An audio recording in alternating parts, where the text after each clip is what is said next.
Students, अब हम example लेने जा रहे हैं इर्रेशनल प्रूव करने वाला। तो एक एग्जाम्पल लेते हैं जिसमें हम इर्रेशनल प्रूव करेंगे। एग्जाम्पल है prove that root 3 is an irrational number. क्या प्रूव करना है इसको? मुझे इर्रेशनल नंबर प्रूव करना है। तो इर्रेशनल नंबर्स कौन से नंबर होते हैं? जो रूट के अंदर लिखे होते हैं। इर्रेशनल रैशनल का जब हम लोगों ने स्प्लिटिंग पढ़ी थी उस समय हमने देखा था। तो वो होता कैसे, तो उसको हम प्रूव करने जा रहे हैं। सॉल्यूशन, थोड़ा सा सॉल्यूशन इसका ध्यान से देखना है, क्योंकि अगर ये वाला मेरे को क्लियर हो गया, ये सॉल्यूशन मेरे को क्लियर होगा, तो ऐसे 3-4 क्वेश्चन हम लोग करने जा रहे हैं, आगे एग्जांपल्स करने जा रहे हैं, वो सारे के सारे आपको क्लियर हो जाएंगे। ठीक है, तो हम पहले तो लेट कर लेते हैं।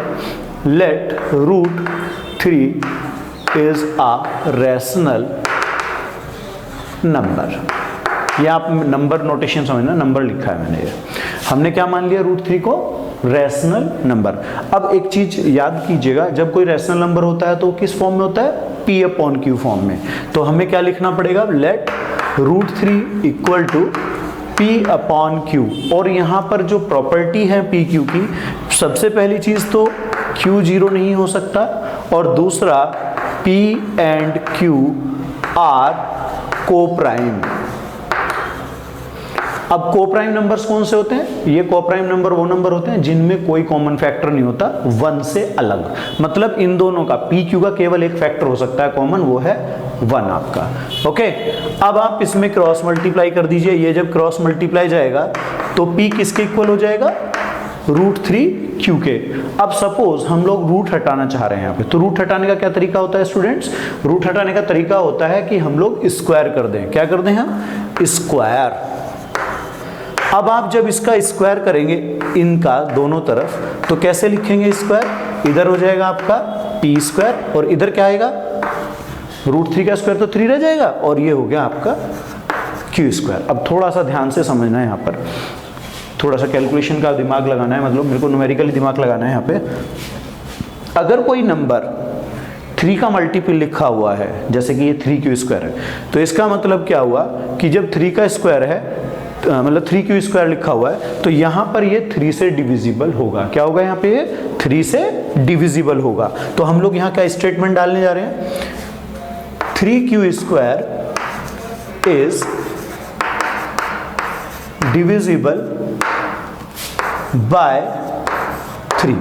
ये नंबर किससे डिवाइड हो सकता है? 3 से डिवाइड हो सकता है। और हमने देखा कि ये दोनों क्या हैं? इक्वल हैं। दोनों क्या हैं? इक्वल हैं। इसका मतलब P² ऑल्सो डिविजिबल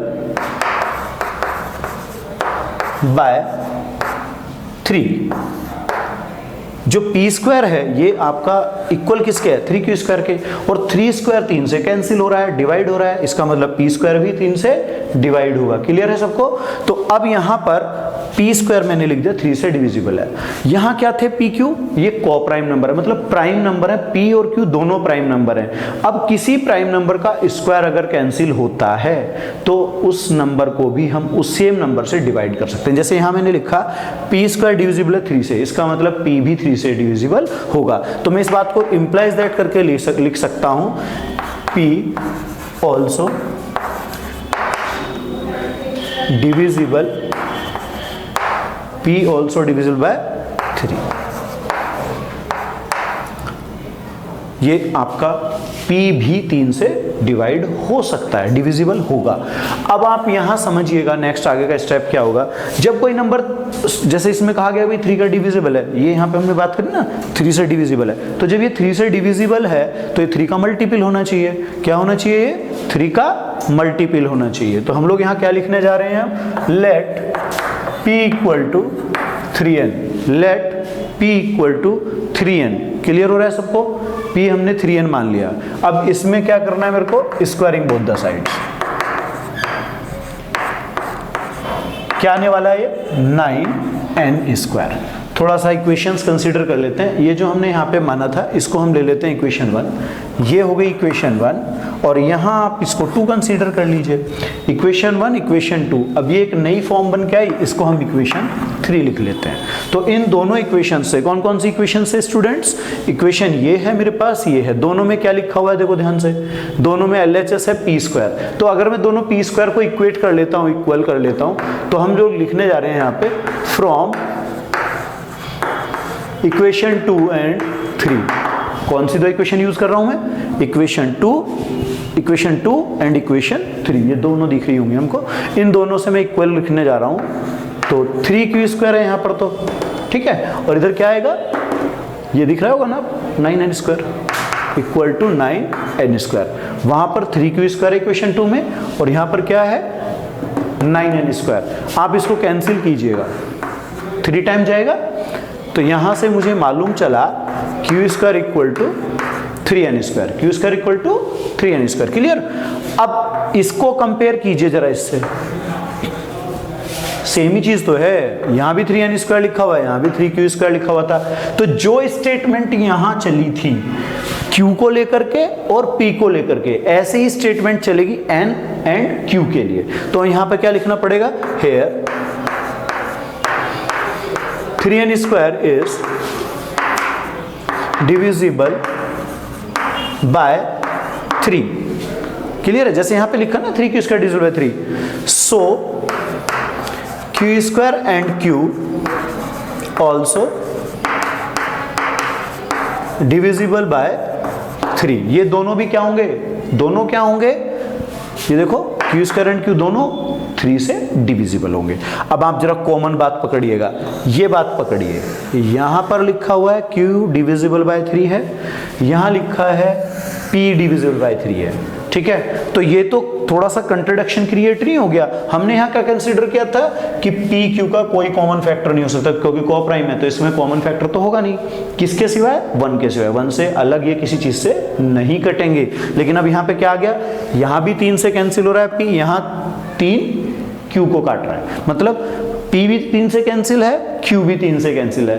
तो ये तो आपका केस फैक्टर वाला आ गया ना, कि भाई दोनों का एक कॉमन फैक्टर मिल गया है। हेंस क्या कहेंगे आप, p and q both are divisible by, किससे कैंसिल हो रहा है, दोनों किससे कैंसिल हो रहे हैं, 3, दोनों किससे कैंसिल हो रहे हैं, 3। और ये हमने जो माना था, ये चीज जो हमने मानी थी, ये तो गलत हो गई, ये तो गलत प्रूव हो गया ना। यहाँ ये दोनों कैंसिल हो रहे हैं 3 से, और यहाँ हमने मान लिया था कोप्राइम है, यानी कि कैंसिल नहीं होने चाहिए थे, तो ये गलत है। तो ये हमारा कंट्राडिक्शन हो गया असम्पशन में। तो हम लिखेंगे यहाँ पर, this contradict our assumption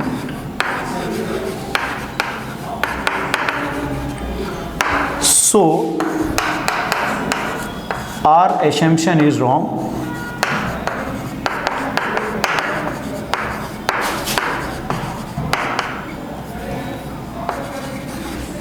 our assumption is wrong that root 3 is a rational number, hence root 3 is an irrational number, hence root 3 is an irrational number। Clear हो गया स्टूडेंट्स।